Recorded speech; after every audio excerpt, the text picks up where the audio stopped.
Hi guys, I wanted to introduce you to our new project for the winter.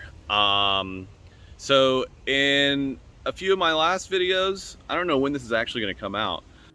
So you've seen this bass boat. I'm jumping in here because the wind picked up and the audio is terrible there. So this is the bass boat you've probably seen me cruising around on, maybe. I'm not sure. Anyway, I got this bass boat really cheap. I was gonna like take the winter and do a bunch of stuff to it, vinyl wrap, stuff like that. I ended up getting really excited, and in the first 3 days, I replaced throttle and shift cable. I did a bunch of work to this.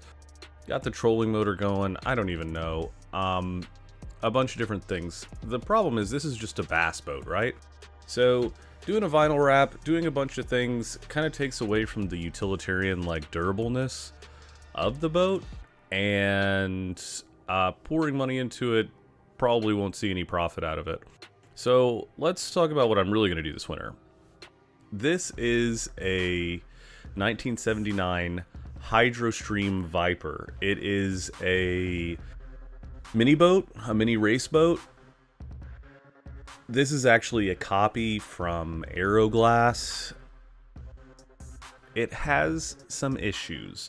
So, as you can see, it has some paint issues. It needs some clear coat. This is going to be basically a full restoration project. The boat has no electrical, it has no motor, and it has some structural issues that we're going to dive into. And it has a stupid vinyl decal, rough and ready. Don't know what that's about. So, the structural issues. The floor is rotten. The fiberglass delaminated from it, but I don't know if you'd call it that because there wasn't really anything for the fiberglass to laminate to. The wood had completely rotted out. You can see the stringer or floor support. I don't know if you'd call it a stringer really. It's like a 2x4 that's in the middle of the boat. It's completely rotted all the way through. So we're gonna have to rip all that out, cut out the old stuff, in with the new. Kind of a big project, but not really that big on a small boat like this. Pretty simple to do, kind of like the electrical system. The electrical system is going to take maybe like 3 or 4 hours to do the entire thing, make it all and install it. When you're dealing with a small boat like this, it's not that big of a deal. The floor, that's going to take multiple hours. Cutting all that out and putting in this new board, putting the plywood over it, tabbing it all in, doing the fiberglass work. Never really done any of that. Here's some more wood that needs to be replaced that's behind the dash. It's like just basically backing and things to mount stuff to, but that's another structural thing that I know I'm going to have to do. And who knows what we're going to uncover when we start tearing this apart.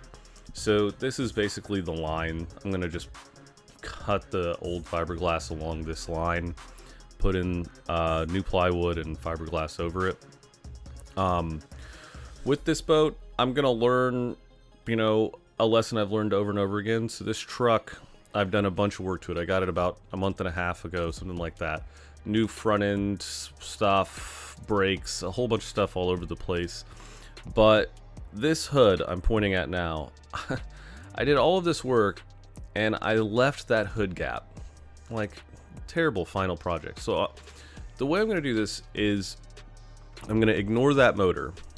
I'm going to ignore all the mechanical and electrical stuff until the boat's structural problems are completely fixed, until the cosmetic issues are perfect.